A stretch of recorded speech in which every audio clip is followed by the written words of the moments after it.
Bonsoir. Merci d'être là ce soir. On est content de vous voir parce qu'en plus, c'est la première réunion qu'on fait en présentiel depuis un moment. Donc, ça fait toujours plaisir de voir des vraies têtes plutôt qu'un écran. Donc, merci d'être là. Donc, comme vous le savez, cette réunion nous permet de lancer la deuxième phase de concertation du projet Flaubert et nous permet également de vous faire un retour un petit peu plus approfondi par rapport à vos contributions et l'impact que les contributions citoyennes ont eu dans l'évolution du projet Flaubert. Donc, le déroulé, il est simple. On commence par faire justement le bilan sur la première phase de concertation et ensuite, on va vous présenter rapidement le déroulé de la deuxième phase pour vous donner envie, encore plus envie, puisque si vous êtes déjà là ce soir, c'est parce que vous avez envie de participer, mais l'idée, c'est de vous expliquer un petit peu plus sur quoi on va travailler. Donc, sans plus de transition, je passe la parole à Sylvie Croissat, qui est notre élue en charge de la participation citoyenne. Il marche sans que je fasse rien. Parfait. Bonsoir à toutes et à tous. Merci d'être là, de participer. Alors moi, juste en guise d'introduction, je vais faire un petit rappel du contexte de la phase de concertation et des étapes précédentes.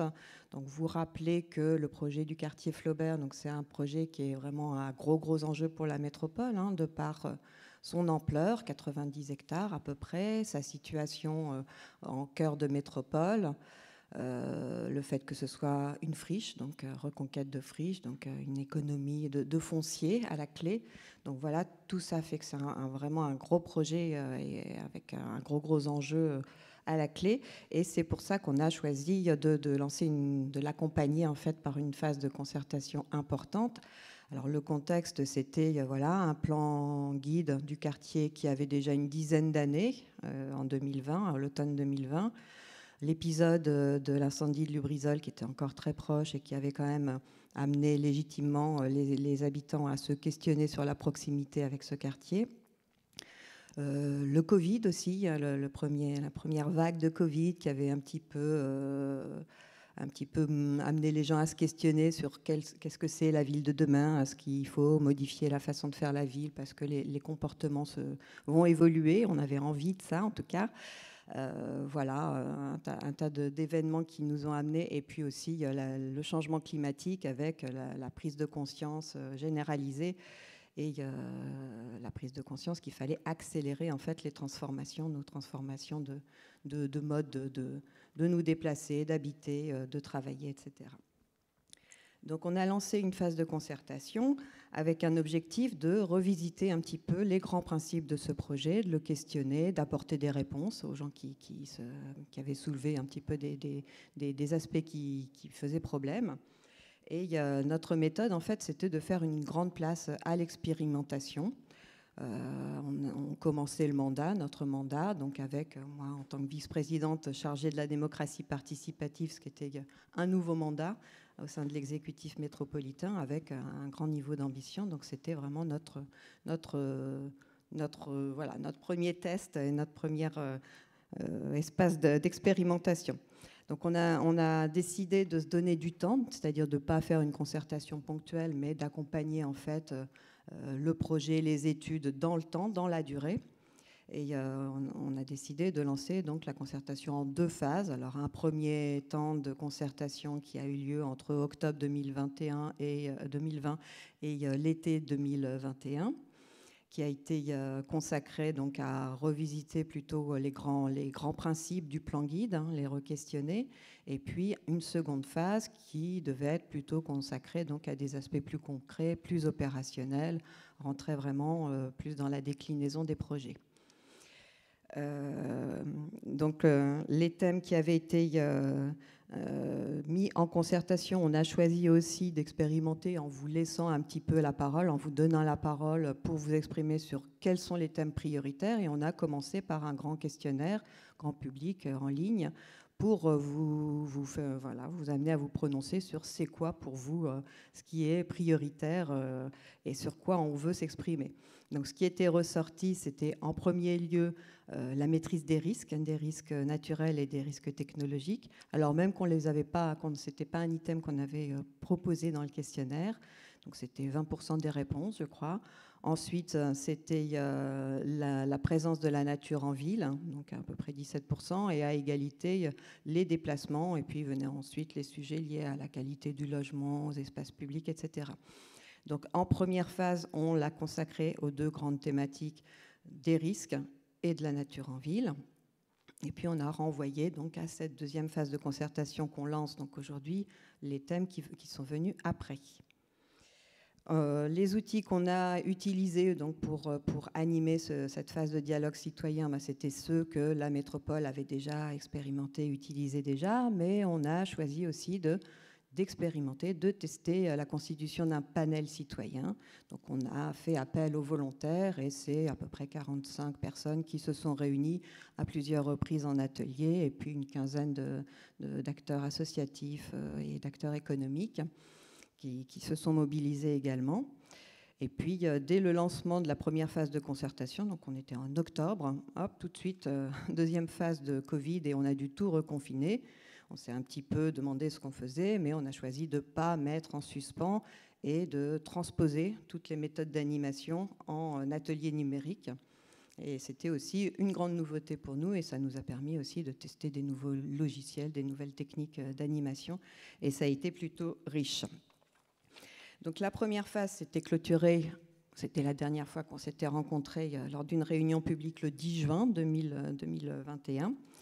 Et lors de cette réunion publique de bilan, en fait, on a fait état de tout ce qui s'était dit, tout ce qui était ressorti de cette première phase de dialogue avec vous. Mais on avait commencé à faire quelques premiers retours sur les propositions qui étaient faites, mais on ne pouvait pas aller au-delà puisque le temps ne le permettait pas. C'est pour ça qu'il y a eu un temps intermédiaire entre les deux phases, ce qui nous a permis, comme on s'y était engagé, donc à expérimenter toutes les contributions, toutes les propositions de solutions qui étaient ressorties de cette première phase où vraiment il y a eu un gros travail très approfondi qui a été fait. Et donc, c'est ce qui va être fait ce soir, d'apporter en fait des réponses à tous les points qui ont été soulevés, les questions qui étaient restées un peu en suspens. On va y répondre assez précisément ce soir, comme on s'y était engagé. Donc, cette phase de clôture de la première phase, ensuite, va nous amener à ouvrir la seconde phase, puisqu'on aura tenu nos engagements. Et la deuxième phase, donc les modalités qu'on se propose d'adopter pour l'animer, c'est de reprendre les mêmes outils puisqu'on était très satisfait des résultats de la première phase. Donc on va aussi s'appuyer sur une diversité d'outils, donc des balades urbaines, des questionnaires en ligne, grand public, mais aussi la constitution à nouveau d'un panel citoyen. Donc pour cela, on a déjà mis un questionnaire en ligne qui va nous permettre de recruter. Donc je pense que peut-être certaines personnes qui sont là ce soir ont déjà répondu qu'elles voulaient en faire partie. Donc merci à tous ceux qui nous ont déjà répondu oui. Et puis, on espère aussi que le Covid, là, cette fois, va nous ficher un petit peu la paix et qu'on va pouvoir mixer des exercices en présentiel et en numérique, parce qu'on a quand même plutôt fait le constat que les exercices en numérique permettaient aussi des choses intéressantes et c'était un apport voilà, qu'on souhaite conserver, mais à côté d'exercices en présentiel. Donc, mixer les deux. Donc les thèmes qu'on a retenus pour cette deuxième grande phase, donc c'est la mobilité. Alors la mobilité parce qu'elle était ressortie du questionnaire initial, mais aussi parce que c'est un thème qui nous occupe actuellement puisqu'on est en train d'élaborer notre plan de mobilité, donc le plan à l'échelle de la métropole, qui est déjà bien en cours, pour lequel il y a aussi un volet de dialogue citoyen spécifique qui est lancé, mais ça va nous permettre de le compléter, de l'enrichir, de reboucler. D'autant que là, on est dans un contexte urbain qui est tout à fait singulier, puisqu'on a un quartier nouveau à construire, donc sans contraintes, ou en tout cas avec beaucoup moins de contraintes que sur le centre-ville ancien, par exemple. Et du coup, ça va nous permettre de nous projeter davantage dans des comportements de mobilité innovants et de mettre en place la priorité au mode actif en réfléchissant à la façon de construire ce nouveau quartier. Donc un intérêt particulier de ce point de vue-là. Ensuite, le deuxième thème, ça va être le logement, la qualité du logement, les formes urbaines. Qu'est-ce qui fait qu'on a envie d'habiter dans ce logement, envie d'habiter dans ce quartier? Donc on va se questionner sur tout ça. Et de la même façon, on va pouvoir aussi se projeter sur des nouvelles habitudes de travail. Voilà, le télétravail a quand même pris beaucoup plus de place. Donc, est-ce que du coup, on cherche autre chose quand on va choisir son logement? Donc, c'est toutes ces questions qu'on va se poser. Et puis, on va ajouter un thème qui n'était pas ressorti lors du questionnaire initial, mais qui a fortement et assez clairement émergé lors des ateliers de la première phase, c'est l'engagement citoyen en fait dans la gestion du quartier. Donc ça, c'est vraiment quelque chose que beaucoup ont exprimé. On se projette dans un quartier nouveau, mais on a envie de s'impliquer, de s'engager, de s'organiser collectivement pour gérer le quotidien et en particulier tous les aspects liés à la maîtrise des risques. Donc assurer, enfin s'impliquer en tout cas pour participer, contribuer à se mettre soi-même en sécurité, ainsi que les autres habitants, les autres usagers. Voilà, alors ça nous paraît aussi très pertinent de mettre ce thème-là, de le soumettre à la concertation, parce que le quartier Flaubert, c'est un quartier qui se veut un écoquartier, donc on utilise cette démarche-là d'écoquartier, et ça fait partie en fait des sujets à explorer, donc il faut s'appuyer sur l'avis des habitants, impliquer les habitants, sauf que très souvent c'est assez peu satisfaisant ce qui est fait sur ce volet-là, puisque les nouveaux habitants des écoquartiers, la plupart, n'existent pas encore, puisque c'est globalement, majoritairement des écoquartiers qui se font en extension, des aménagements sur des zones qui ne sont pas encore aménagées. Du coup, on ne connaît pas encore les futurs habitants. Donc là, on répond à cette question-là en vous associant fortement à la façon d'imaginer comment va être ce nouveau quartier Flaubert, écoquartier Flaubert. Alors le tempo, en fait, là encore, on a choisi de s'accorder du temps puisqu'on va découper cette deuxième phase elle-même en 2 séquences. Donc une première séquence qu'on démarre aujourd'hui et qui va nous accompagner jusqu'en juin, donc 4 mois à peu près. Et sur cette première séquence, on va parler de la mobilité et de la qualité de l'habitat et des formes urbaines. Et puis ensuite, on fera un petit temps intermédiaire pendant l'été. Et puis on reprendra au mois de septembre pour aller jusque cette fois en décembre. Et là, on va parler des services, des équipements publics et de cette implication des citoyens dans la gestion quotidienne du quartier. Voilà, donc je remercie à nouveau toutes les personnes qui nous ont déjà accompagnés lors de la première phase et qui renouvellent leur volonté de s'associer à cette deuxième phase. Les nouveaux aussi sont les bienvenus, donc le questionnaire reste en ligne. Vous pouvez encore vous inscrire et choisir de participer donc, à ces ateliers. Je remercie aussi les services, RNA et notre équipe de maîtrise d'œuvre parce qu'ils ont vraiment fourni un gros travail là, pour vous apporter des réponses très précises et vous dire en quoi les contributions de la première phase ont pu être intégrées ou si elles n'ont pas pu l'être, expliquer pourquoi, vraiment donner des précisions voilà, pour dire comment est-ce qu'on a tenu compte de tout le travail qui avait été réalisé lors de la première phase. Donc c'est vraiment une façon de travailler qui peut chambouler un petit peu les habitudes, mais je crois qu'en fait tout le monde était assez satisfait parce que ça nous permet d'enrichir vraiment notre façon d'étudier ce projet-là et ça crée, me semble-t-il, en tout cas plus d'enthousiasme que de réticence. Voilà, donc je vais passer la parole à Isadora. Merci beaucoup Sylvie. Je voulais me présenter, je m'excuse. Donc Isadora Guerra, je suis responsable du service participation citoyenne à la métropole de Rouen, donc le service qui coordonne toutes les concertations qu'on vous propose. Je pense que vous connaissez tous la plateforme où je participe, donc c'est nous derrière. Voilà. Donc bon, Sylvie a bien initié cette réunion en vous brossant le tableau de tout ce qui a pu être fait et tout ce qu'on compte faire. Donc l'idée, c'était juste de rentrer un petit peu plus dans les détails. Donc comme vous le savez, on a dû s'adapter à la crise sanitaire, on a dû faire évoluer notre façon de fonctionner, notre stratégie de concertation telle qu'il était initialement prévue, puisqu'elle était prévue en présentiel, on a dû la faire en distanciel. On n'a pas pu faire des réunions comme celle qu'on vous propose le 9 avril, où on va vraiment échanger avec la maîtrise d'œuvre, on va vraiment rentrer dans les détails du projet. Donc on a essayé de trouver des solutions alternatives. On vous a fait une brochure explicative où on révèle revenez sur l'historique du projet, les objectifs du projet, les enjeux du projet, qui se trouvent en ligne, téléchargeables.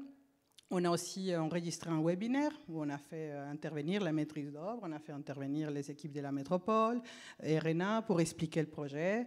Donc c'est en plus, elle a bien fonctionné, on considère, puisqu'on a eu presque 400 vues, donc ça veut dire qu'il y a des gens qui ont pris le temps de la regarder.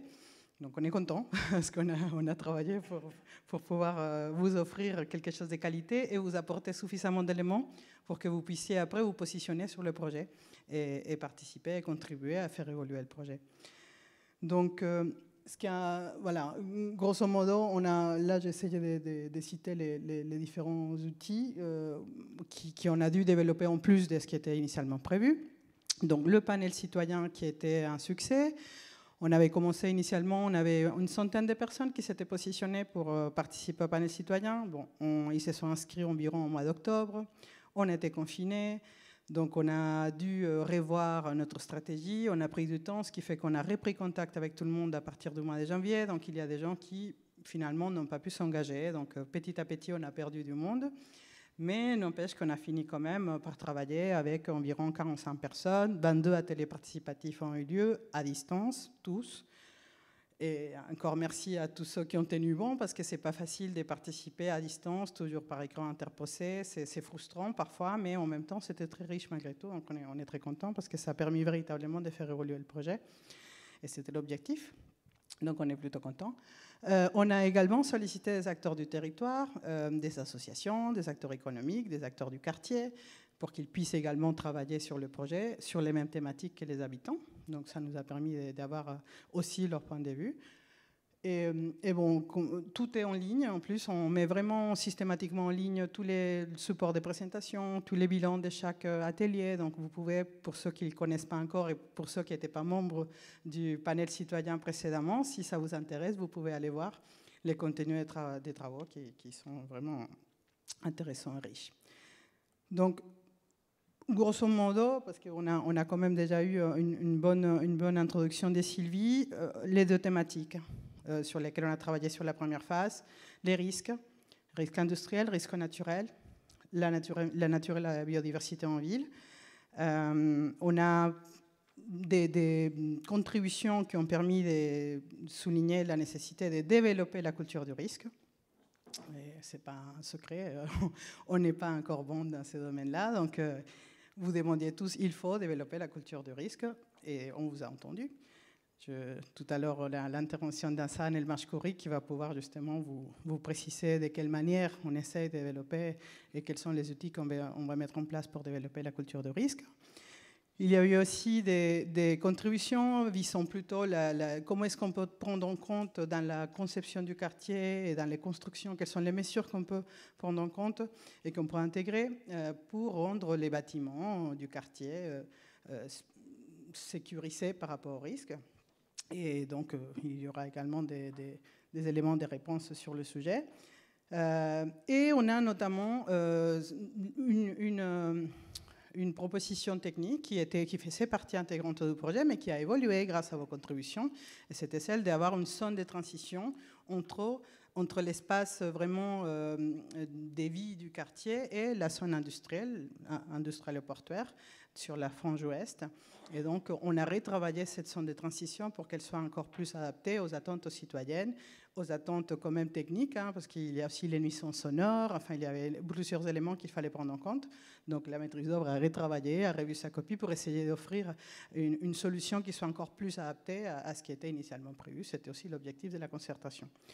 Donc, on a aussi travaillé sur la nature et la biodiversité en ville. Donc, on a fait 2 ateliers sur les risques et 2 ateliers sur la nature et la biodiversité en ville, qui ont permis, encore une fois, de faire évoluer l'ambition environnementale du projet, qui était déjà très importante, puisque c'est un écoquartier, donc de toute façon, on est labellisé, donc il y a déjà une bonne ambition, mais le travail avec vous a permis d'aller encore plus loin, d'autant plus qu'on vous a fait rêver, on a essayé de mettre en place des techniques d'animation qui vous ont permis de vous imaginer dans quelques années vivre dans le quartier, comment est-ce que je me sens dans ces quartiers, qu'est-ce que je fais dans ces quartiers et comment est-ce que je vis ces quartiers.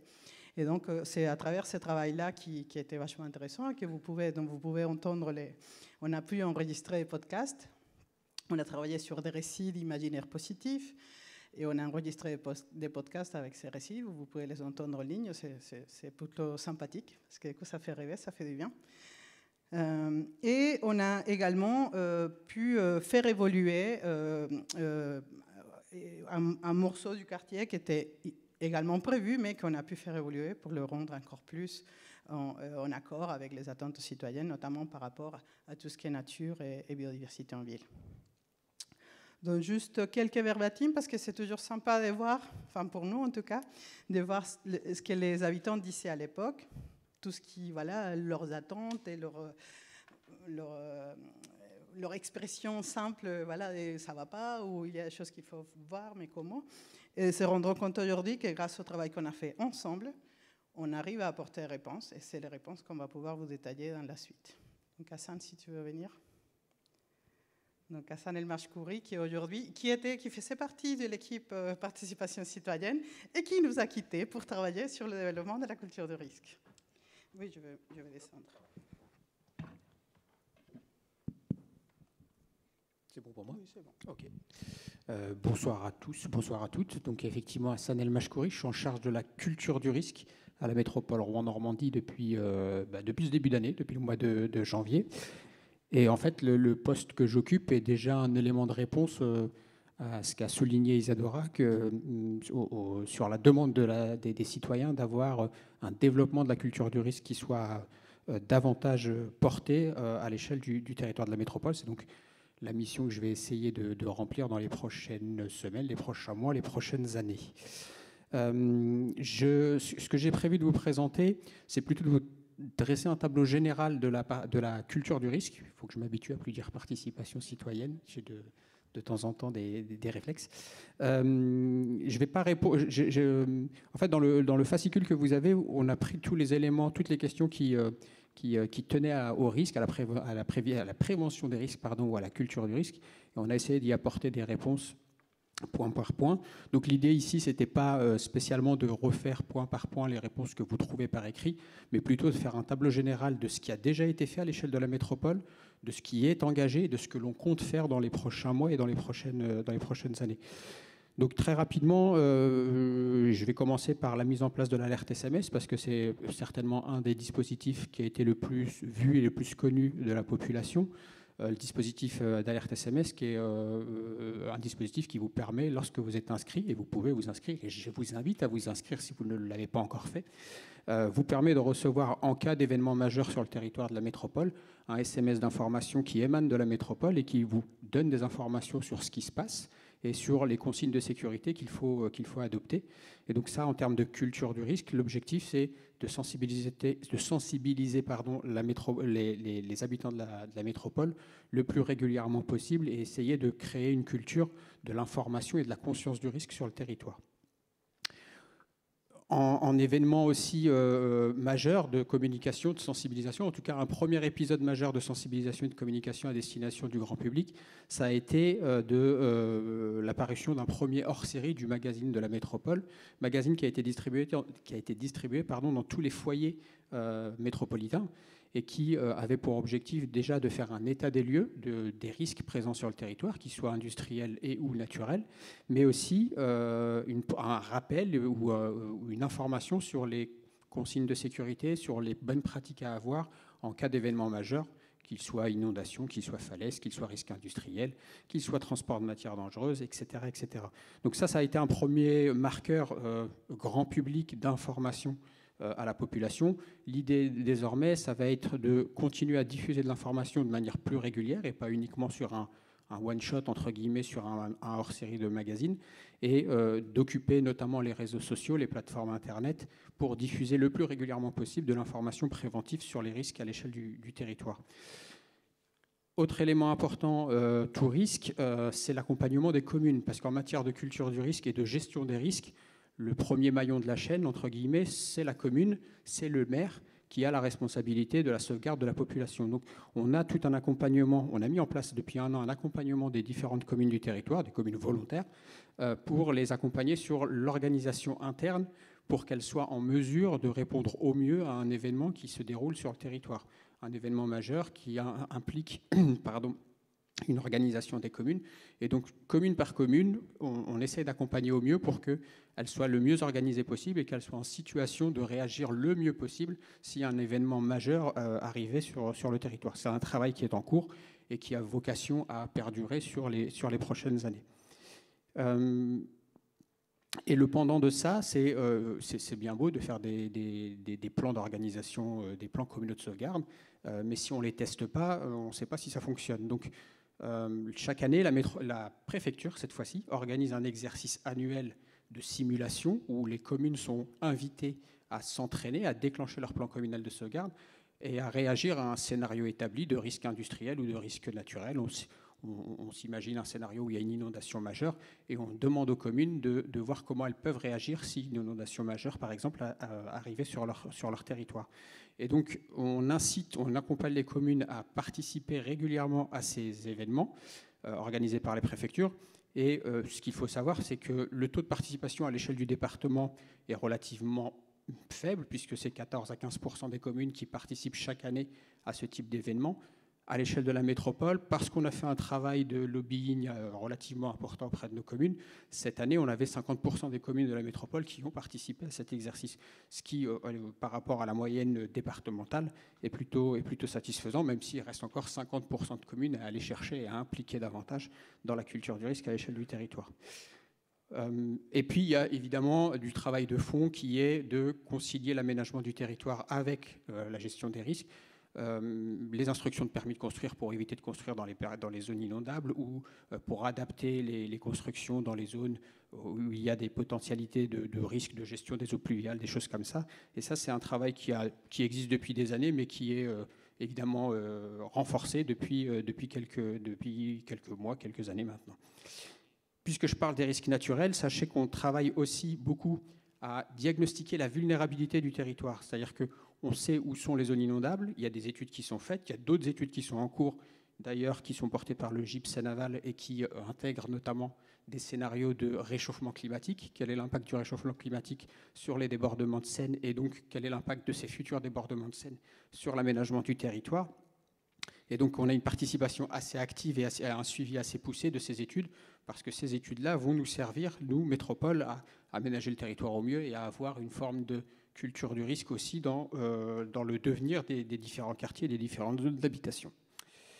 Les avis techniques, j'en ai parlé, et pour ne pas se focaliser que sur les inondations et ou les risques industriels, sachez aussi que, par exemple, on a une spécificité en Seine-Maritime, c'est qu'on a des cavités souterraines un peu partout, des bétoirs, des marnières, qui, à l'échelle nationale, fait de nous un peu les spécialistes de ce risque-là.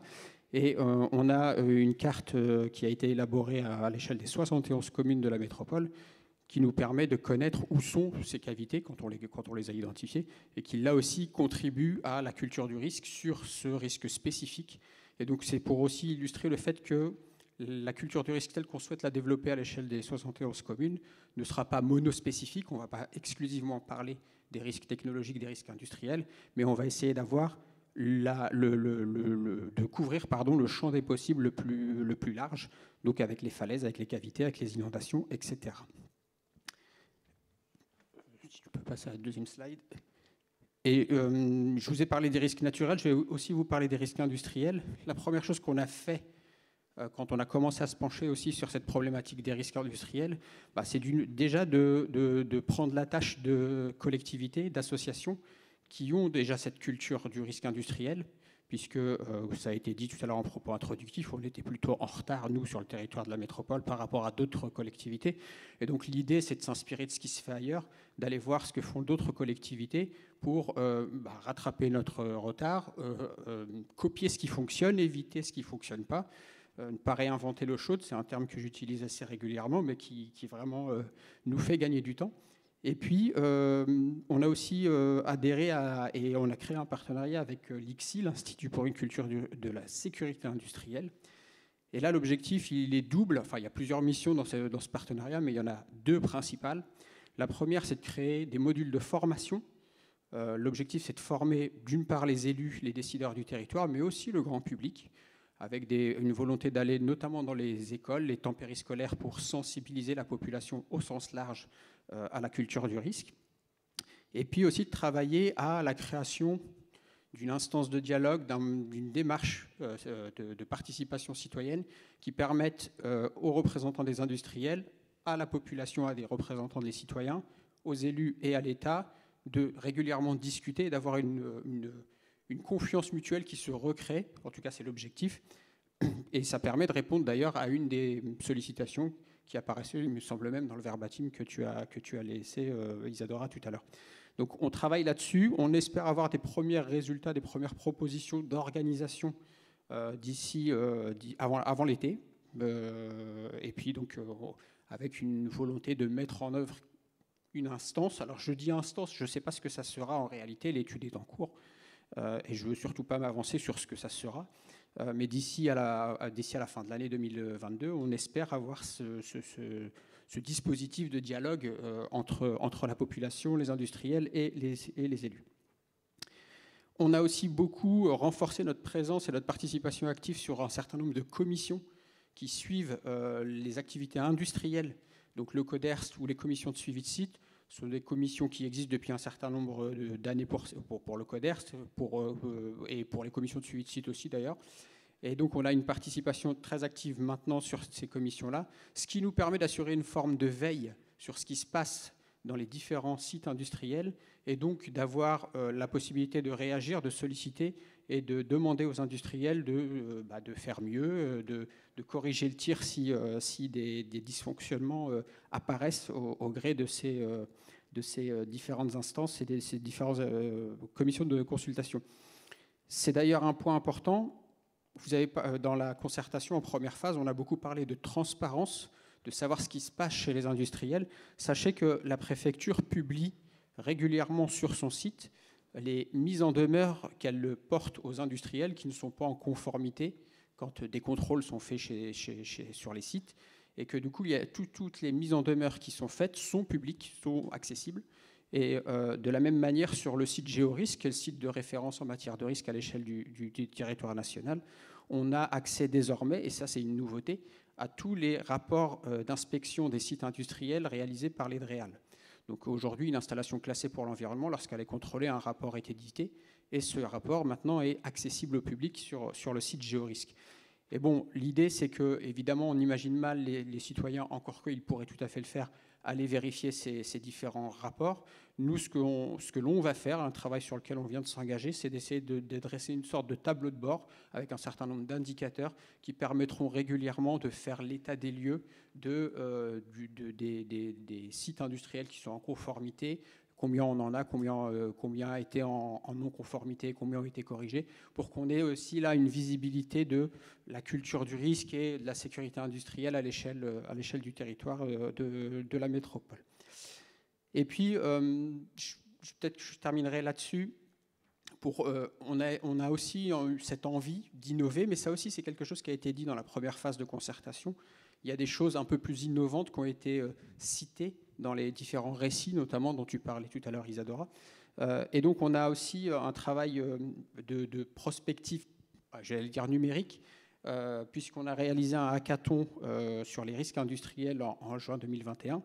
Et donc on a amené un certain nombre d'acteurs du territoire, des étudiants, mais aussi des citoyens lambda, à réfléchir sur des solutions techniques numériques qui permettraient d'améliorer la culture du risque, la prévention, l'alerte, etc.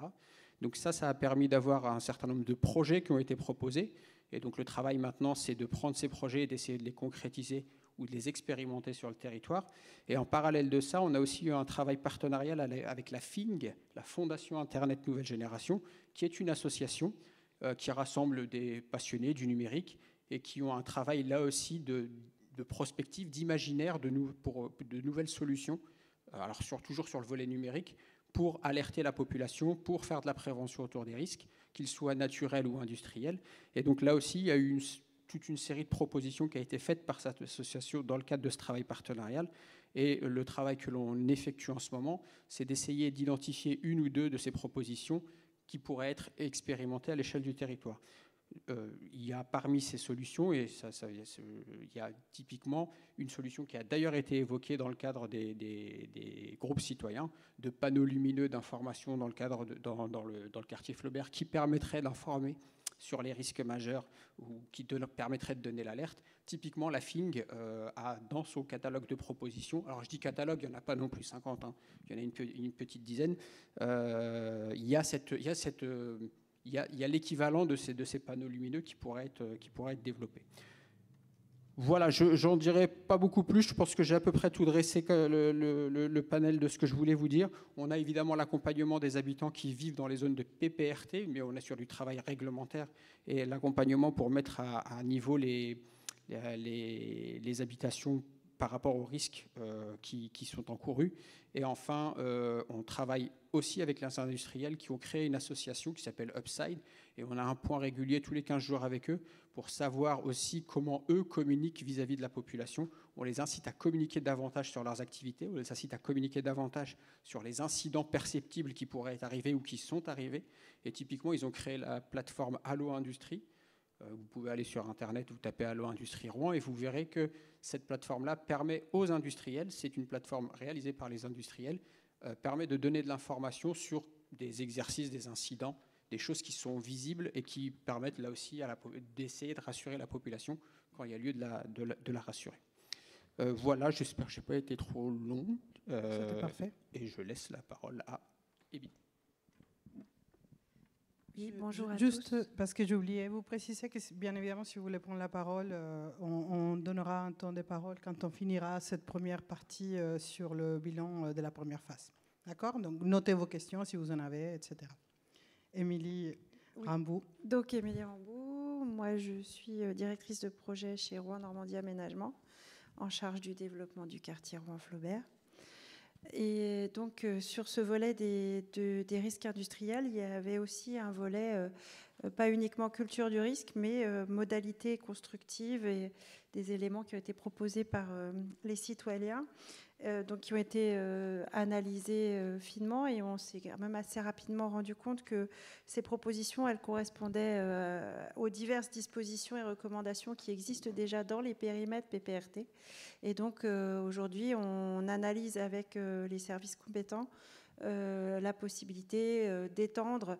Le quartier n'est pas dans le périmètre PPRT, mais d'étendre ces recommandations constructives dans le quartier au-delà du périmètre.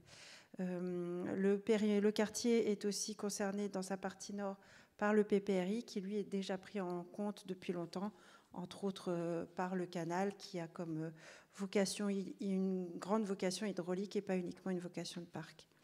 On a travaillé également sur la zone de transition dont on parlait Isadora tout à l'heure. Donc c'est la zone qui se situe la plus à l'ouest du quartier, à la limite de la zone industrielle et le long de l'infrastructure routière qui va permettre de raccorder le pont Flaubert à la Sud 3.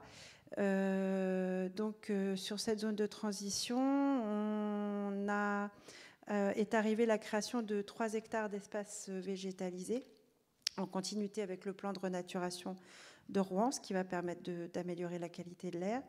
Des usages qui sont encore à préciser, puisqu'on ne sait pas encore, est-ce qu'on va en faire une réserve de biodiversité, lutter contre les îlots de chaleur, avoir juste un rôle paysager, est-ce que la promenade sera autorisée ou non? Ça, c'est des questions qui sont encore à travailler.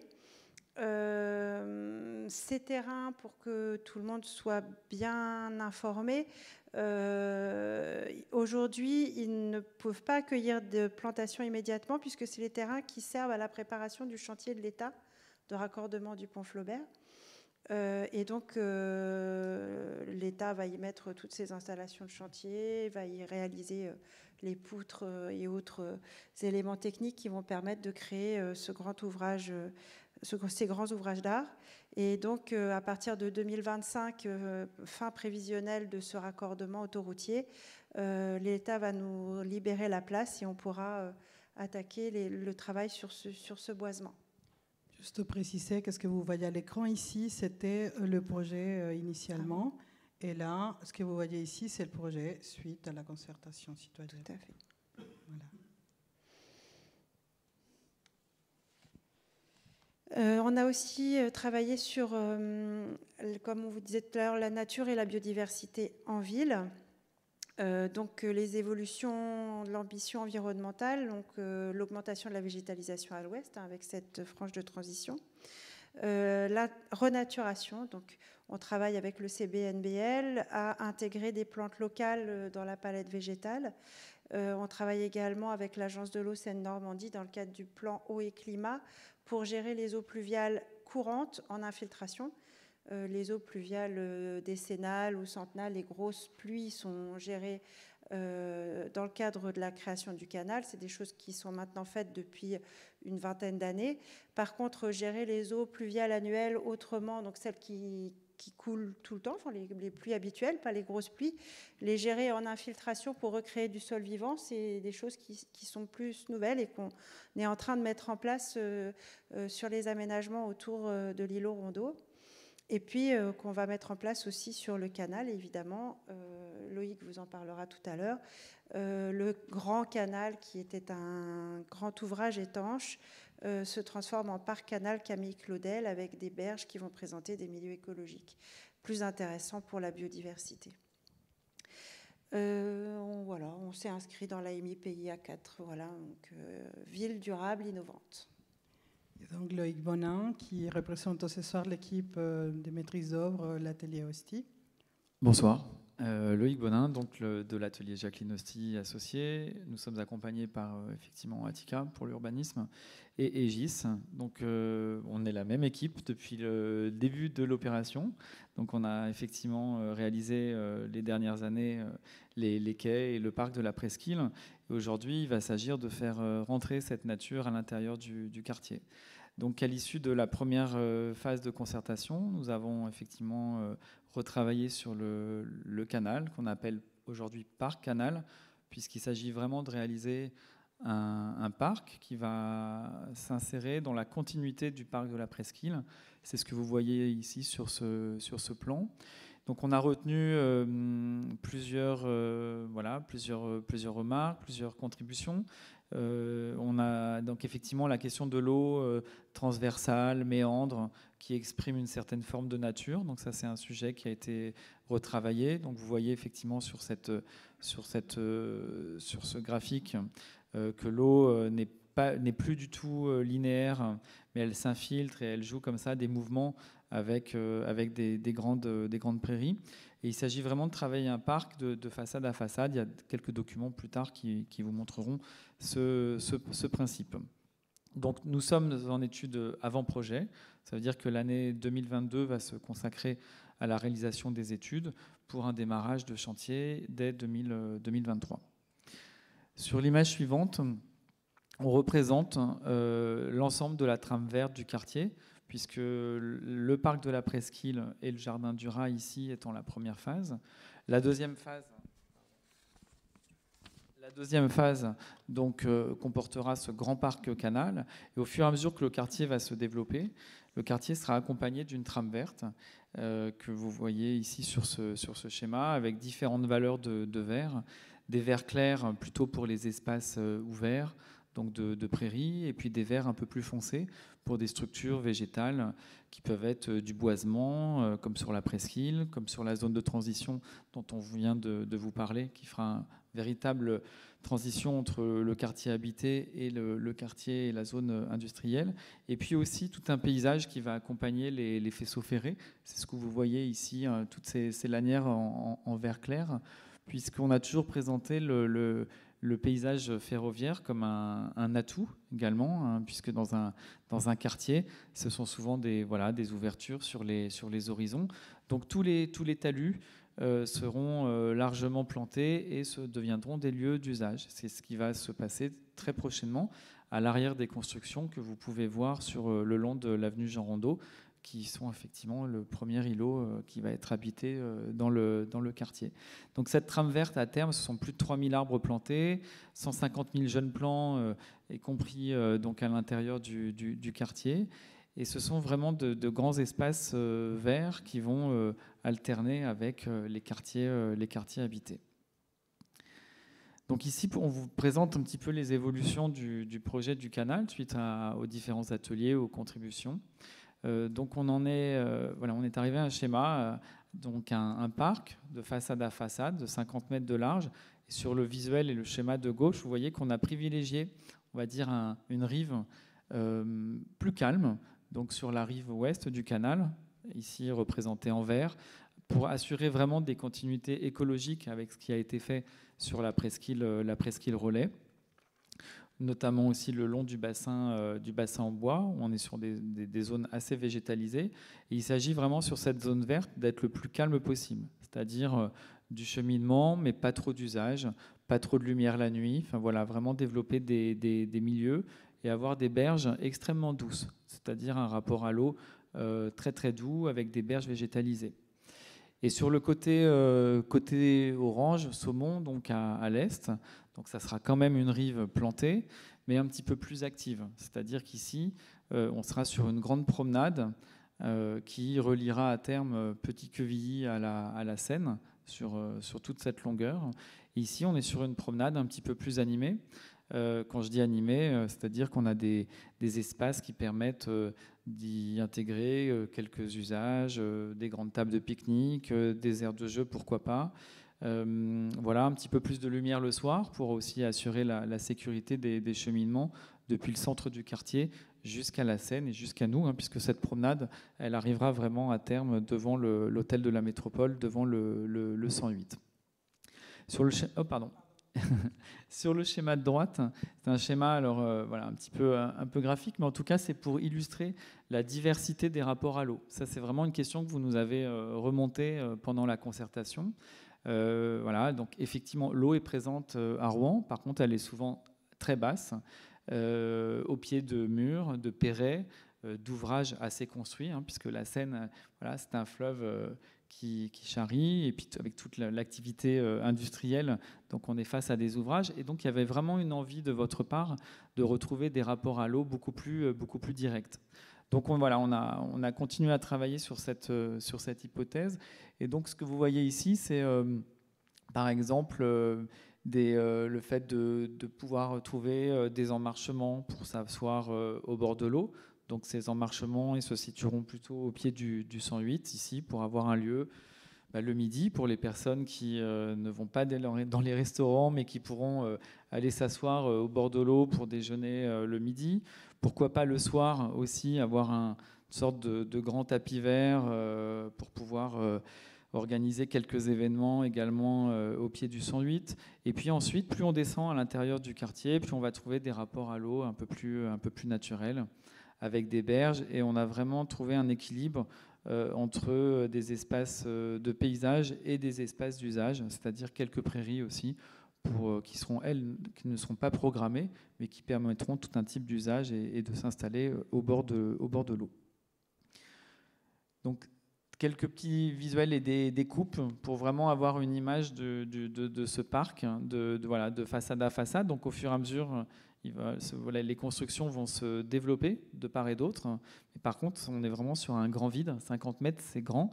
Et ça nous permet vraiment d'avoir de part et d'autre des promenades plantées. Et par rapport au premier projet, on n'est plus du tout sur un canal avec 2 rues de chaque côté, mais on est vraiment sur un parc avec un sol le plus naturel possible, qui laisse passer quelques circulations, parce qu'on a besoin ne serait-ce que de défendre les pompiers, quelques livraisons avec des commerces qui se situeront dans les rez-de-chaussée de ces bâtiments. Donc voilà, mais je dirais que la voiture, elle passe dans un parc, elle roule au pas, et surtout, elle est là uniquement ponctuellement. Le piéton est vraiment prioritaire, c'est ce qu'on a voulu exprimer sur la coupe à droite, avec des promenades sous les arbres, et vélo et piétons se rencontreront sur cette grande promenade. Je crois qu'on a 2 images. Ici, c'est un aménagement qu'on a réalisé à Rouen, à Reims, pardon, sur des promenades, les promenades de Reims. Voilà, on a tenu à vous montrer ces images parce que avant, c'était une grande zone de stationnement. Donc les voitures sont parties pour laisser place à des espaces de jeu. Et ce qui nous intéresse ici, c'était la qualité de ce sol qui mélange des surfaces assez naturelles de plantation et de sable stabilisé pour limiter aussi l'imperméabilisation. Et on vise à travailler un sol de cette nature-là, de part et d'autre de l'eau. Et je terminerai avec ces 2 images qui sont là pour, on va dire, illustrer les études qui sont en cours. Donc sur l'image de gauche, On voit au fond le 108, voilà, donc là où nous sommes ce soir. Et donc ici, on se situe plutôt côté port, là où il y a ce nouveau bâtiment de l'autre côté. Vous voyez avec un rapport à l'eau assez doux, avec un système de prairies plutôt naturel qui donne accès à l'eau. Alors, concernant les usages sur l'eau, puisque le canal est encore en étude, voilà, on a des profondeurs différentes en fonction aussi de contraintes. Vous vous doutez bien que c'est quand même des contraintes techniques à régler. Donc on a des fois un bassin plus ou moins profond, parfois il est moins profond. Donc voilà, les usages sont encore à l'étude. On pourra évidemment faire circuler des petits bateaux, des jeux de maquettes. On regarde aussi pourquoi pas du paddle. Enfin voilà, des petits usages. On n'est pas sur un grand plan d'eau. Je pense qu'à Rouen, il y a d'autres plans d'eau qui peuvent aussi accueillir des usages, on va dire, sport. Là, on est vraiment plutôt sur des petits usages de ville. Et l'image de droite, on est un petit peu plus loin dans le canal, à l'intérieur du quartier.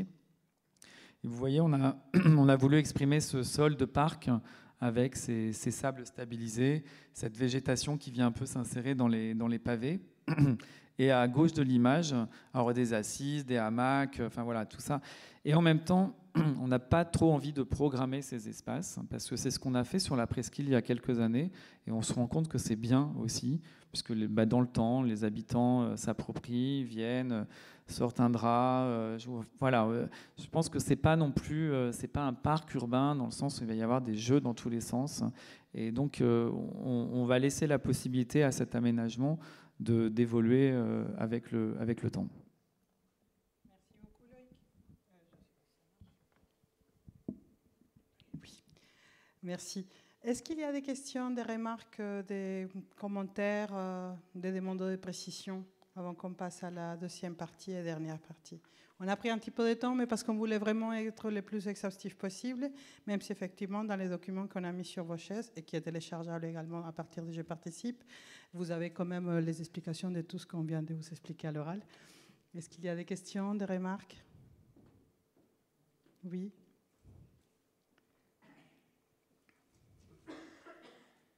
Merci. Ça fait plaisir de se retrouver. De même. Le temps passe vite. Personnellement, je sais qu'au début, je me suis intéressé par cette proposition de nous rencontrer, d'abord pour avoir des informations. Et il y en a eu, il y en a encore aujourd'hui, il y en aura encore demain sans aucun doute. Et puis autour de ça, pouvoir dialoguer. C'est important de dire ce qu'on pense, on s'exprime, on est d'accord, pas d'accord, on fait des remarques, et puis certaines choses sont retenues, d'autres beaucoup moins. Moi, ce que j'ai beaucoup apprécié, sûrement avec d'autres, c'est l'animation et la qualité de l'animation que vous avez développée. On s'est bien amusé. C'est bien amusé. Mais c'est vrai que c'est important de le dire. J'ai noté en haut, à droite sur mon papier, le plaisir. On l'oublie trop souvent. Quand on parle de concertation, Sylvie, je crois qu'il faut parler aussi, retenir le plaisir qu'on peut avoir de dire, d'écouter et de s'engager dans différentes choses. Alors, participation, oui, on participe, mais comme toute participation, il y a des limites. Moi, je sais que dans ce qu'on a pu dire, les uns et les autres, il y a eu des concertations un peu sans suite. Je retiendrai, vous avez fait des développements très intéressants et très importants au niveau des risques industriels et naturels. Vous avez avancé différentes pistes pour faire que les futures habitations, qu'elles soient pour y vivre ou y travailler, soient exemptes ou exemptées de risques particuliers. Mais je ne veux pas être défaitiste et négatif. Je pense que le secteur où on est on prend, et vous avez pris enfin des risques, sans dire inconsidérés, mais d'ici plusieurs années, risques industriels, risques naturels reprendront le dessus. Je souhaite que non, mais quand on voit à hauteur, enfin dans les 50-80 ans qui viennent, la scène sera beaucoup plus forte que toutes les possibilités techniques de construction que nous envisageons aujourd'hui. Donc, je ne veux pas relancer le débat, mais c'est un point, moi, qui me paraît important. Puis alors, dans ce qu'on voit dès aujourd'hui, c'est un peu dommage.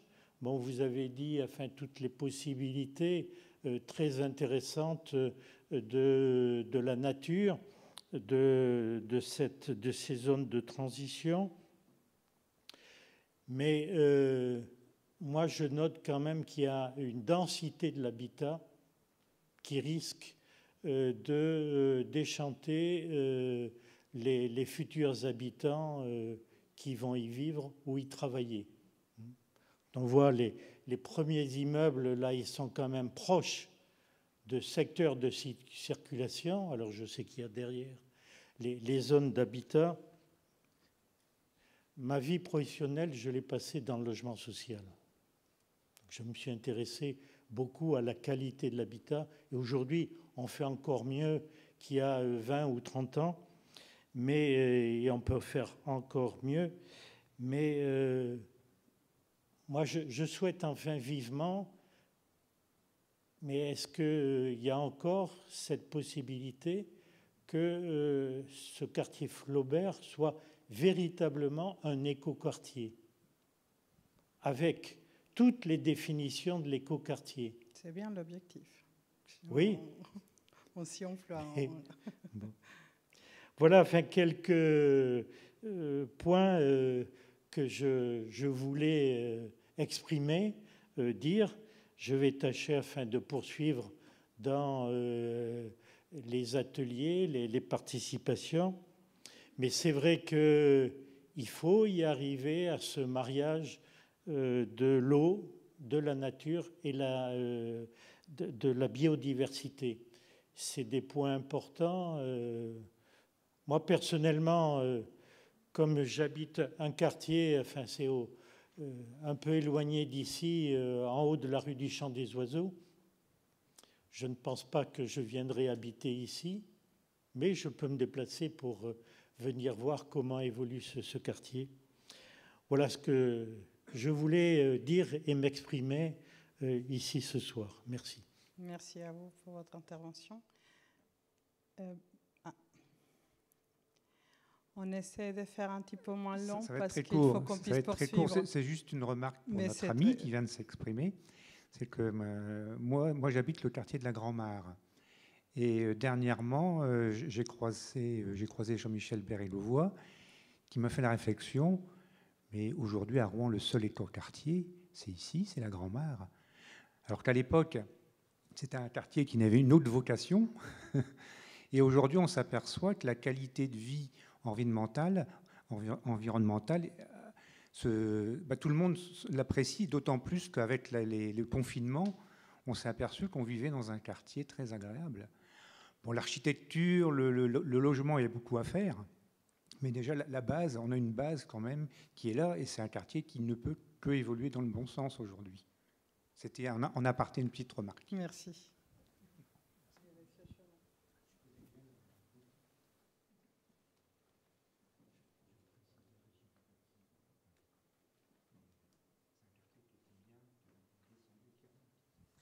Oui, je voulais juste revenir sur les systèmes d'alerte numérique dont parlait Hassan tout à l'heure, de type Fing. Et on avait parlé notamment d'une carte dynamique du quartier en ligne avec des pavés lumineux vert, jaune, rouge qui seraient activés par les habitants eux-mêmes pour indiquer l'état en fait, d'usage des voies de communication, des transports en commun, des commerces, des services comme les écoles et les crèches, etc. Je me souviens que Charlotte Gaujon avait trouvé cette piste intéressante. Donc c'est juste pour savoir si c'est une idée qui est gardée, qui est abandonnée, qui est en cours de réflexion.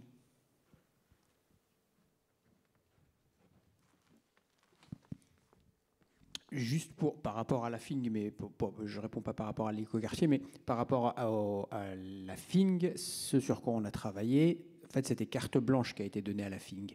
On ne lui a pas donné d'indication spécifique et on l'a laissé travailler, parce que c'est comme ça qu'elle travaille. En réalité, on n'avait pas spécialement, entre guillemets, le choix.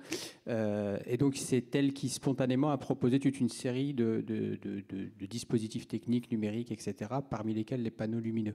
Mais ça n'interdit pas, méthodologiquement, derrière, d'étudier d'autres éléments.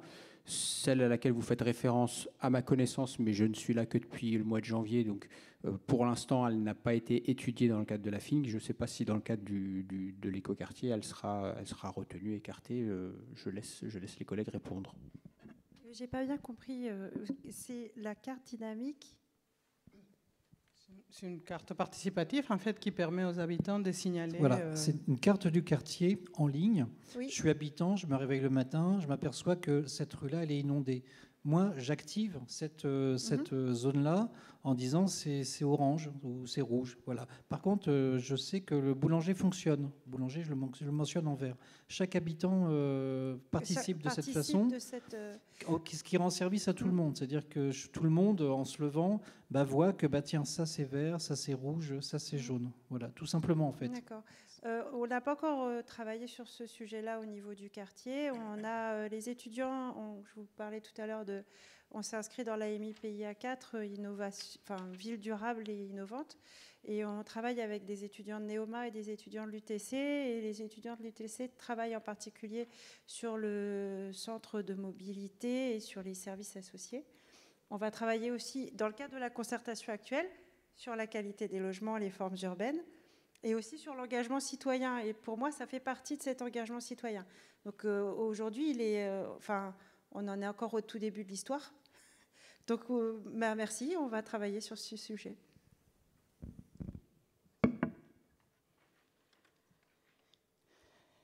Il n'y a plus d'intervention. On poursuit. Alors, de toute façon, on avait déjà, en introduction, Sylvie nous a bien rappelé tout ce qu'on prévoit par la suite. Donc, on a un temps long. On démarre aujourd'hui, on s'arrête en décembre. On a 2 séquences, une séquence qui va de mars à juin et une séquence qui va de septembre à décembre.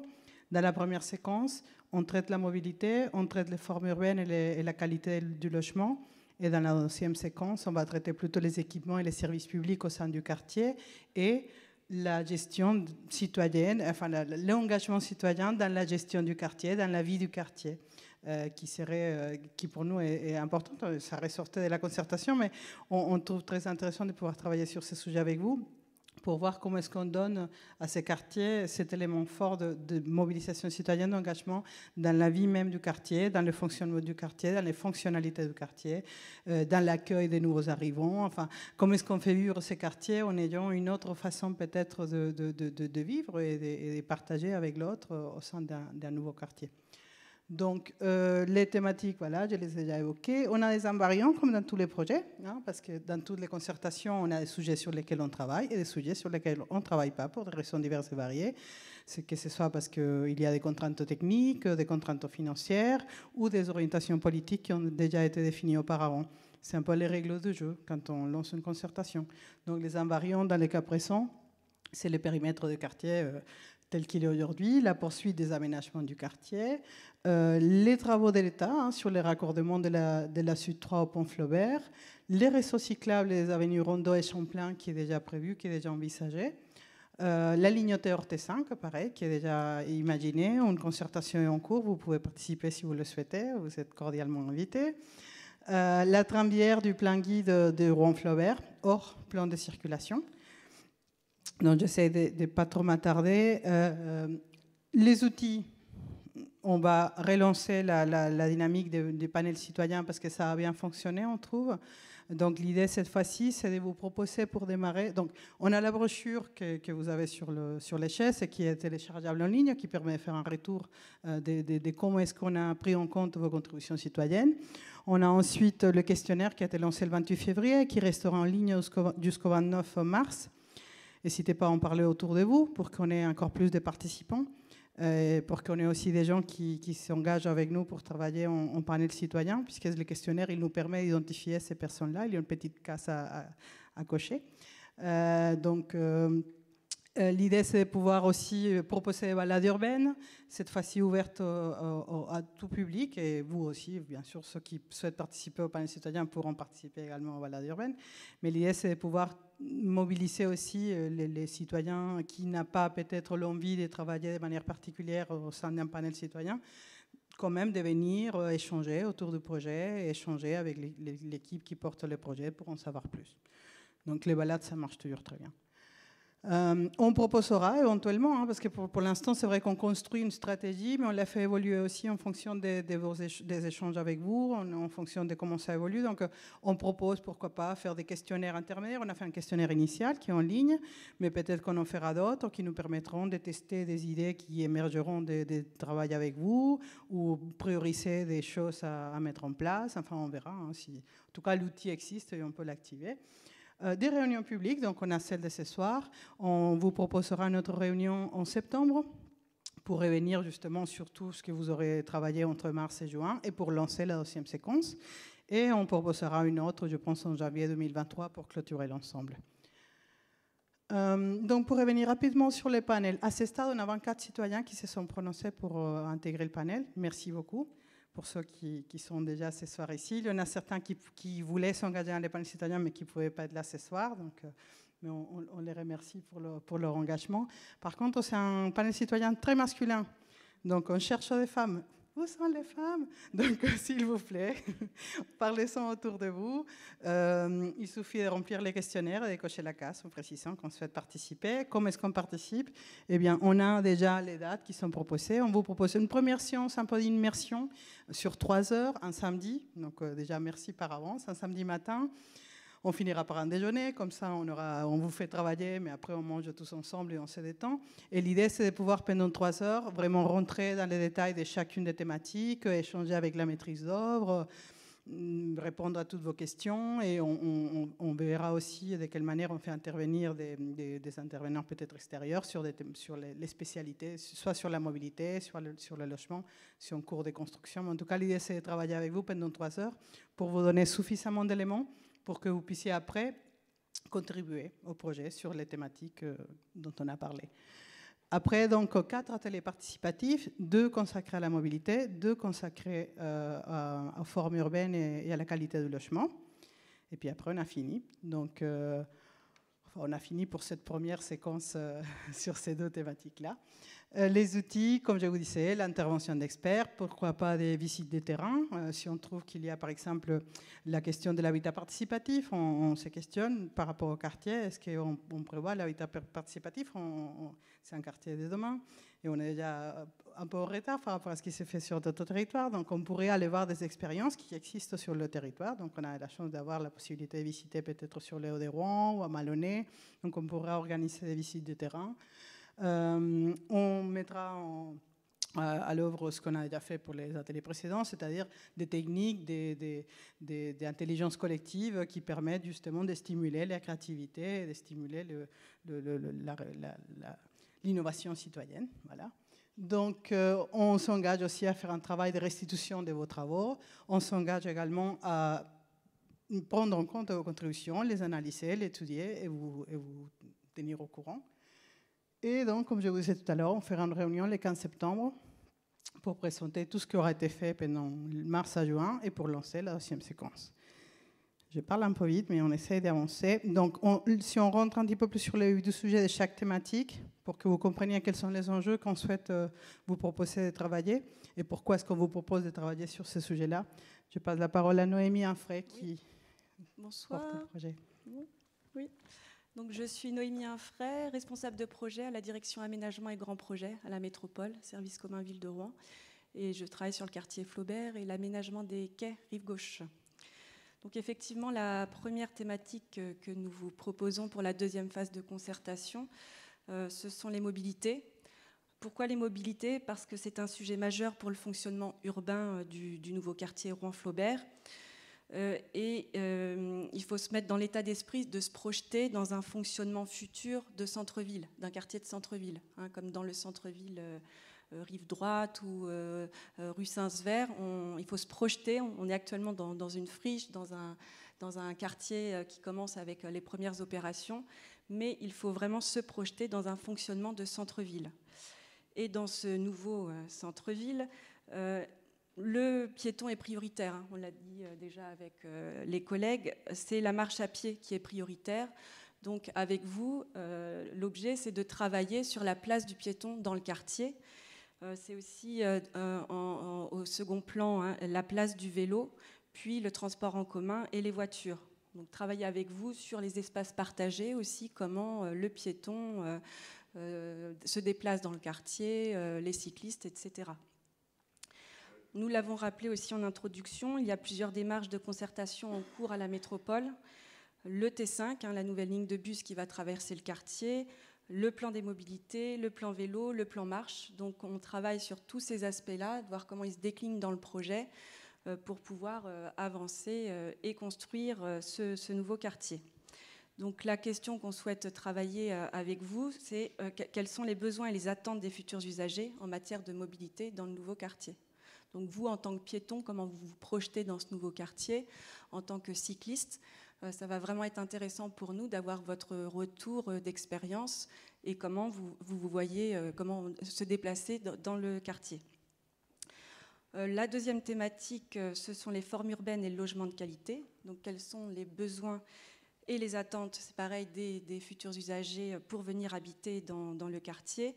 C'est travailler sur la qualité de l'habiter au sens large dans le nouveau quartier Flaubert, mais c'est aussi la qualité de vie dans son logement. Comment je vis dans mon logement à 10 ans, à 30 ans, à 40 ans, à 70 ans?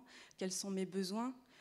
Comment je fais plein de choses dans mon appartement, hein, comment je télétravaille avec les nouveaux modes de faire d'aujourd'hui, comment je cuisine, comment j'invite des amis, c'est se projeter aussi, hein. On a la chance ici de travailler sur des nouveaux projets, des nouvelles constructions.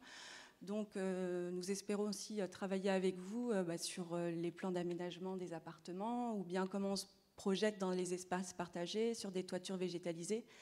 C'est vraiment important pour nous d'avoir vos avis sur ces différentes questions. Les sujets à questionner donc, de façon plus précise, c'est la prise en compte des modes actifs dans le quartier. Il faut partager l'espace public, hein, comment on travaille sur le stationnement, le mobilier urbain. Et puis Loïc Bonin vous a présenté tout à l'heure le parc Canal. Ça sera aussi un exemple très concret que nous souhaitons travailler avec vous sur la place du piéton, la place du vélo. Nous souhaitons aussi travailler avec vous sur le centre de mobilité dans le quartier Rouen-Flaubert. Qu'est-ce qu'un centre de mobilité? De quel service avez-vous besoin quand vous irez dans ce centre de mobilité? Quelles informations sur les réseaux? Nous pensons aussi à des services de réparation de vélos, par exemple. Donc, ça serait intéressant de savoir aussi quelles sont vos attentes, vos besoins. Et puis, on va vous demander aussi de vous projeter encore plus dans le futur, de mettre vos lunettes d'innovation, comme dirait ma collègue Isadora. Quel service de mobilité imaginez-vous pour demain dans l'écoquartier? Donc, on peut évoquer les questions de logistique urbaine, ou bien d'autopartage, de location de déplacement personnel. C'est vraiment des sujets qu'on souhaite travailler avec vous et toujours pour poser la question de la place de vous en tant que futur usager, futur habitant et de vos attentes dans ce nouveau quartier. Donc les échanges sont vraiment très, très ouverts, hein, en tenant compte des invariants, en les rappelant rapidement tout ce qui concerne les travaux de raccordement de l'État, les travaux de raccordement de la Sud 3 au pont Flaubert, la T5, la tramviaire ou les pistes cyclables structurantes, hein, qui contournent le quartier ne seront pas questionnés directement. On les prend comme un point de départ pour la concertation sur les mobilités. on rappelle donc l'importance de la place du piéton dans le quartier, et puis on va interroger aussi indirectement les plans de circulation et le stationnement. Le stationnement vélo, c'est aussi important pour nous de savoir comment vous souhaitez stationner votre vélo en fonction de l'usage. Si vous venez à un concert au 106 ou bien si vous venez travailler, vous auriez peut-être différents besoins pour stationner votre vélo. Tout à fait, je crois que je repasse la parole à Loïc. Donc on a fait 2-3 cartographies pour démarrer les échanges, mais ces thématiques font bien l'objet d'ateliers spécifiques donc au printemps, après la séance de démarrage le 9 avril. Donc oui, on répète, c'est effectivement un quartier qui va donner toute sa place aux piétons, avec une qualité des espaces publics, toute la notion de confort pour se déplacer à pied. On va avoir des trottoirs de bonne dimension, des continuités, des traversées piétonnes aussi confortables et qui donnent la priorité aux piétons, la voiture qui s'arrête. Ensuite, effectivement, la question du vélo. Troisième position, le transport en commun. Et puis ensuite, la voiture individuelle. Donc sur l'image de gauche, on rappelle quand même que c'est un quartier qui, à terme, va être extrêmement bien desservi. Donc le T4 qui est en fonction et qui explique aussi pourquoi on construit et on développe des bureaux et des logements. C'est quand on a un transport en commun efficace, c'est effectivement l'occasion de développer du logement, de la ville, autour d'un transport qui déplace les usagers, les travailleurs en quelques minutes au centre-ville et à la gare. Donc ça, c'est le T4. Et demain, une ligne est-ouest que vous voyez ici en bleu pointillé, donc le T5, qui est en étude actuellement et qui fait l'objet d'une concertation spécifique. Donc le T5 qui reliera à terme aussi un pôle transport Saint-Sever et puis le nord-ouest de la métropole. Donc un site extrêmement bien desservi en transport en commun. Et ce qu'on veut rappeler aussi sur la carte de droite, c'est la proximité avec le centre-ville ou avec d'autres pôles comme Saint-Sever, les commerces, les centres commerciaux, Petit-Quevilly. Donc aujourd'hui, on se rend bien compte que ce site est proche et à pied. Donc les cercles représentent chaque fois 10 minutes, un cercle de 10 minutes. Donc voilà, en 15-20 minutes, on dessert quand même une bonne partie du centre-ville une fois que la Seine est franchie notamment. Sur les images suivantes, on a voulu représenter effectivement la marchabilité du quartier avec tous ces espaces qui sont ouverts aux piétons. C'est plus d'un tiers du quartier. Donc c'est pas on peut dire que, pour répondre à une interpellation, on n'est pas dans un quartier dense. Il y aura du monde, on va habiter, on va travailler, mais on n'est pas dans un quartier dense. On a énormément d'espaces ouverts, des espaces naturels comme parcs, mais aussi des espaces publics, des espaces en eau, et on aura des grands cœurs d'îlots qui seront traversants aussi, avec de grandes porosités. Donc on n'est pas dans une densité de centre-ville et on aura une vraie qualité d'habiter dans ce quartier. Donc en ocre, tous les espaces piétons, voilà, je disais, qui représentent un tiers du quartier. Et ensuite, la discussion et les échanges que l'on aura ensemble lors des ateliers, c'est la place du vélo et comment le vélo s'intègre dans les espaces publics. Parce que c'est une vraie question. On doit avoir du confort pour rouler en vélo. Mais il y a des rythmes différents dans la vie d'un cycliste. Quand on fait du vélo le matin pour aller travailler, on a besoin de se déplacer rapidement. Quand on va déposer les enfants à l'école, voilà, on est souvent pris par le temps. Donc on a besoin d'avoir des itinéraires confortables où on peut rouler vite et aussi à l'abri de la circulation. Ce qu'on a représenté de manière très schématique en bleu foncé sur cette carte, ce qu'on appelle vraiment les itinéraires cyclables efficaces, où surtout le vélo est vraiment à l'abri de la circulation pour protéger le cycliste de tout risque et pour avoir un réseau assez efficace. Et en même temps, en vert, on a aussi ce qu'on appelle plutôt le vélo loisir, le vélo promenade, où là, on a des aménagements où on souhaiterait un peu plus de mixité. Parce que la ville, c'est pas mettre non plus chacun dans un tuyau. En parallèle, le piéton, le cycliste. On aime bien aussi à un moment que les personnes se mélangent. Et surtout, il faut réfléchir à la temporalité. Et on vous propose lors des ateliers de réfléchir à ces différentes temporalités. Aujourd'hui, on a fait des propositions, mais c'est en débat. Par exemple, les promenades le long du canal, dans le parc canal, dont je vous ai parlé en première partie de concertation. On pense que le vélo, il peut rouler le matin de manière assez vite parce qu'il n'y aura pas beaucoup de promeneurs. Et puis le dimanche après-midi, le vélo, il roule au pas. Un peu ce qui se passe sur les bords de Seine aussi, en fonction des temporalités. Je pense qu'on a mis 2 visuels aussi pour conclure cette partie, pour montrer que voilà, la place du vélo, elle est très dépendante de... si on n'a pas de voiture et si on n'a pas de circulation, on a moins de raisons de hyper protéger le vélo. Voilà, le vélo peut prendre place sur une grande surface et la mixité, elle se fait bien. Et puis sur l'image de droite, donc ici on est sur l'avenue Jean Rondeau, hein, c'est une photo assez récente, où là effectivement avec le trafic, on a besoin de pistes cyclables efficaces et protégées. Donc voilà les thèmes de travail qu'on vous propose de poursuivre lors de nos différents ateliers. Merci beaucoup Loïc. Noémie pour la suite. Pour continuer et finir donc sur la question des formes urbaines et du logement de qualité, nous vous proposons donc de travailler avec vous sur les critères de choix et de qualité du logement. Hein. Donc tous ces items, en fait, nous les avons déjà développés par le biais du questionnaire, hein, si vous y avez déjà répondu. Donc ça sera vraiment un point de départ pour nous, pour continuer à travailler avec vous sur cette thématique.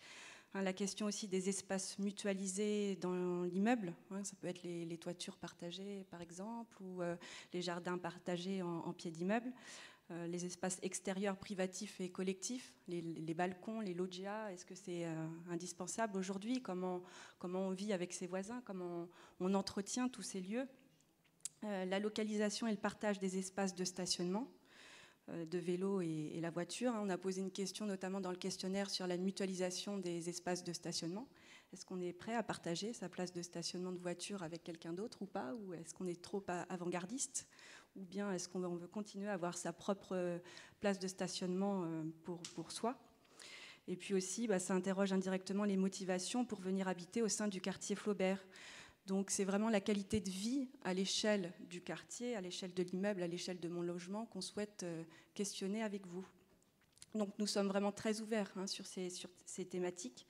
Selon d'abord les résultats du questionnaire, on orientera certainement le travail, mais aussi selon vos intérêts, selon les sujets qui vont émerger lors des réunions publiques comme ce soir ou bien la réunion du 9 avril. Donc c'est vraiment intéressant. Si vous avez des sujets sur lesquels vous voulez travailler aussi, n'hésitez pas à faire des propositions. Nous, l'équipe projet, on a quelques sujets en réserve. D'abord, c'est la place des toitures végétalisées, accessibles. C'est un sujet qui est vraiment important aujourd'hui, qu'on développe à l'échelle, qu'on souhaite développer à l'échelle de la métropole et de la ville. Hein. Quels usages, comment vivre ensemble dans les espaces partagés, donc avec les exemples de ces toitures accessibles. La question de l'habitat participatif aussi, c'est un mode de logement alternatif du sur-mesure. C'est des groupes de personnes qui construisent leur logement et qui partagent leur mode de vie. Est-ce qu'on est prêt à développer ce type de logement, d'habitat participatif sur le quartier Flaubert ? À quelles conditions ? Et puis enfin, un autre sujet que nous vous proposons, quelle pièce pour télétravailler ? Lorsqu'on a discuté, l'équipe projet ensemble, on s'est tous posé la question, où travailler, où télétravailler. Est-ce que je préfère avoir une pièce dédiée, donc dans mon bureau ? Est-ce que je préfère avoir une chambre un peu plus grande où je mets un espace pour télétravailler ? Ou bien il faut concevoir l'espace de vie un peu plus grand ? Ou bien pourquoi pas penser à une pièce mutualisée à l'échelle de l'immeuble ? Donc c'est des questions qu'on va travailler aussi avec les architectes, les promoteurs. Donc c'est vraiment intéressant aussi d'avoir un retour usager de votre part avec les nouveaux modes de vie que nous développons actuellement, notamment sur le télétravail. Voilà pour cette thématique. Merci Noémie. Eh bien, pour nous, c'est fini. Est-ce que vous avez des questions, des remarques ? Oui.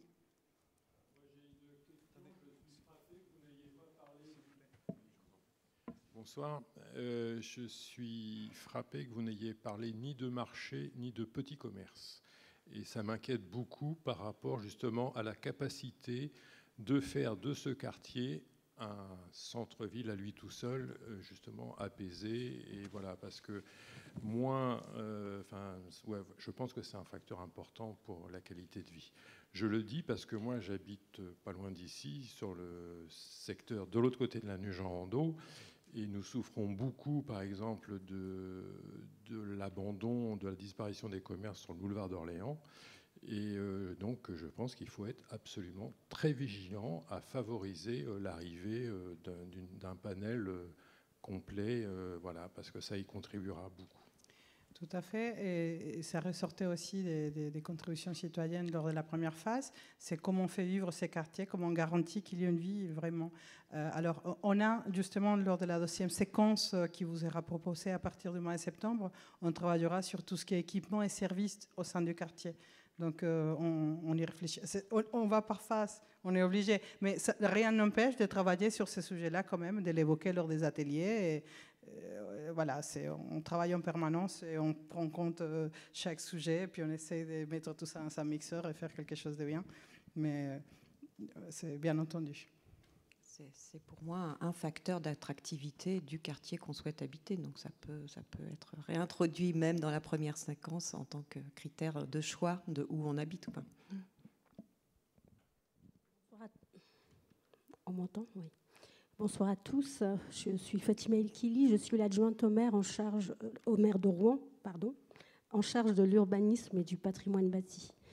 Je voudrais faire une petite intervention, d'abord pour remercier l'ensemble des équipes et des élus ici présents, enfin, en l'occurrence une élue ici présente, Sylvie Nicroisa, pour le travail en fait, qui a été réalisé. Et vraiment, c'est très qualitatif et merci pour cette restitution de la première phase. Je vous remercie évidemment les participants qui ont donné beaucoup pour travailler justement pour ce rendu. Jean-Michel, merci pour ton intervention. Tu es toujours, toujours au rendez-vous et toujours pertinent, hein, évidemment.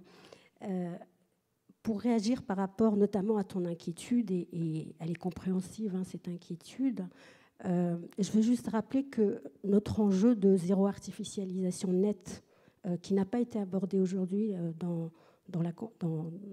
l'issue de cette réunion, mais quand même, il faut rappeler cet enjeu puisque la métropole s'est engagée. Alors, il y a la loi climat-résilience qui nous impose un zéro artificialisation nette d'ici 2050, mais la métropole Rouen-Normandie s'est engagée à l'objectif de 2030.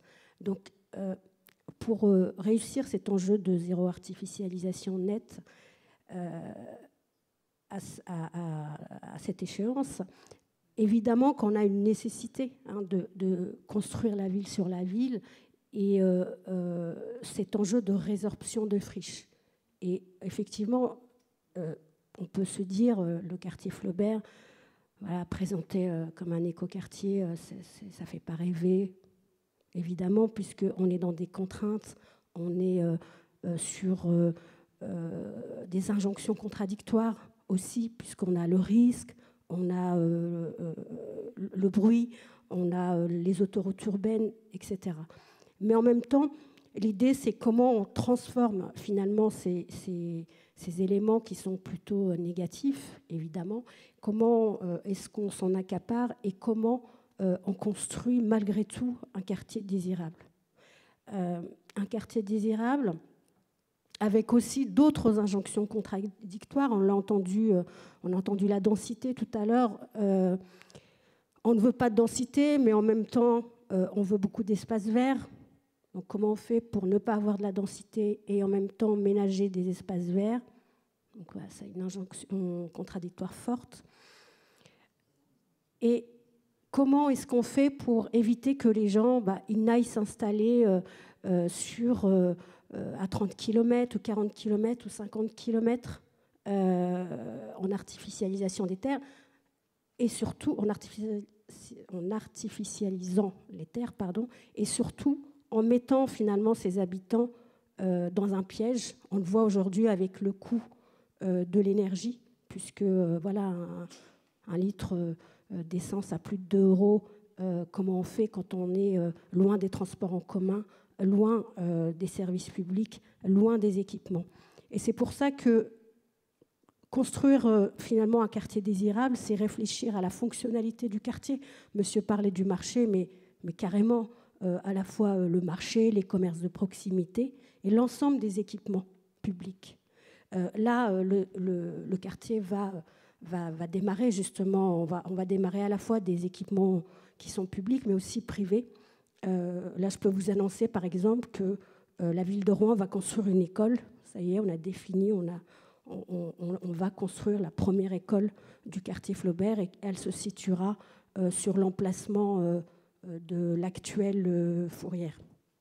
Donc voilà, une annonce ce soir. Comment donc on travaille sur les fonctionnalités du quartier, les mobilités, quels équipements, à la fois publics et privés, et puis la qualité de l'habitat. Aujourd'hui, si on veut que les gens viennent habiter dans ce quartier, il faut vraiment qu'on arrête de construire ce qui a pu se faire là sur les dernières années, des logements qui étaient plutôt destinés à de l'investissement, où on a voilà, les gens achètent sur plan, ils ne savent même pas où ça se trouve Rouen, et puis on achète parce qu'on va défiscaliser, parce que voilà. Donc l'idée c'est voilà, je pense que c'est pour ça aussi que c'est important que vous puissiez participer et nous donner votre avis, parce que on a vraiment cette envie de vous faire participer, parce qu'on pense que l'expertise d'usage est très importante. On a nos experts, hein, on a on avait Loïc Bonin pour la partie espace vert, on a Irena qui aujourd'hui est un aménageur et on sait, enfin on connaît la qualité du travail. On a aussi évidemment après les promoteurs, etc. Mais nous, on a besoin de vous entendre, vous, et c'est important que vous puissiez participer à l'ensemble des ateliers et de tout ce qui vous est demandé, les balades urbaines, enfin voilà, tout ce que Isadora vous a bien présenté. Donc voilà, je voulais juste vous faire une petite